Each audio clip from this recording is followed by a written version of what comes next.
Hi everyone. One of the biggest things to get your head around this week is the four components of language.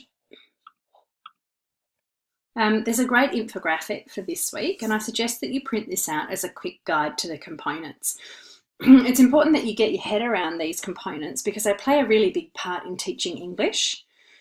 The four components are phonology, or the phonological component, syntax, or the syntactic component, semantics, and pragmatics. And I'm going to spend a bit of time going through these in this screencast. Although the infographic lists phonology first, I'm going to leave this one till last purely because it's more complex than it looks. So syntax is the grammatical part of language development. It's concerned with the way sentences are constructed. So in sentences, there are rules for how the words are arranged so that the sentences have meaning. The example in this infographic here is Kate ate an apple. So Kate is the subject of the sentence. In other words, the sentence is about her. Ate is the verb, it's what Kate did, and apple is the object, the thing that she ate. Syntax also includes the tense of the sentence, which tells you when it happened. So Michael runs up the hill is present tense because he's running now. Michael ran up the hill is past tense because he's already run up the hill, and Michael will run up the hill is future tense. He's going to run up the hill at some time in the future. Semantics are concerned with the meaning of words and sentences. As you can see in the example here, changing the word order changes the meaning of the sentence. So Shia hit the ball is completely different from the ball hit Shia. Just moving two words completely changes the meaning. Also, the choice of words used can change the meaning. As in the bottom example, the band sounds amazing versus the band sounds appalling. Changing one word completely changes the meaning. Pragmatics. This is a big one, and it's concerned with the way that we communicate with others in a variety of different ways. So that's greetings, conversations, discussion, giving instructions, formal and informal language, social skills, appropriate eye contact, listening skills. All of these things, they're really our bread and butter as teachers, helping students to learn how to interact with and communicate with others effectively in order to get their needs met. Okay, back to the tricky one. So phonology. According to research, phonological awareness is the single biggest predictor of reading and writing success. It sounds easy, breaking down words into sounds, but it isn't as easy as it seems. Mainly because as adults, we don't really remember learning to read and write. And now these skills are so natural that our brains aren't used to slowing down and having to think about it. So words are made up of letters, which make sounds, and those sounds are called phonemes.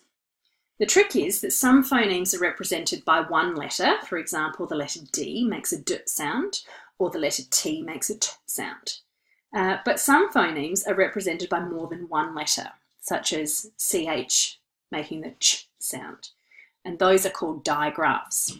Just to complicate matters, the English language throws in trigraphs, that is, three letters making one sound, such as IGH making the I sound. And then some letters make more than one sound. For example, the letter A can makes an AT sound, but it can also make an A sound, like in baby, or an R sound, like in father. Hopefully you're still with me. So let's try some examples. It really helps if you use your hand and you put up a finger for each phoneme that you hear, or phoneme or sound. So my name is Karen, spelled C-A-R-Y-N. If I sound out my name, each letter in my name makes one sound. I've got 5 phonemes. K, A, R, N. Sorry. The C is making a K sound. The A is making an AT sound. The R is making a R sound. The Y is making an IT sound, and the N is making an N sound in my name. Let's try another one. So let's try the name Charlie. Charlie has 7 letters in it, but when you sound it out, ch, L, E, there are only 4 phonemes. The CH are making a ch sound, the AR are making an R sound, the L is making an L sound, and the IE is making an E sound. One more. Christopher.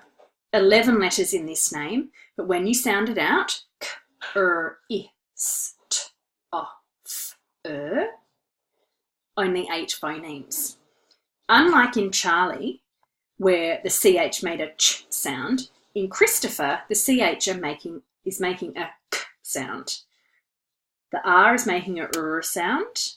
The I is making an I sound. The S is making a S sound. The T is making a T sound. The O is making an O sound. The PH, a digraph, making the F sound. And the ER are making an sound.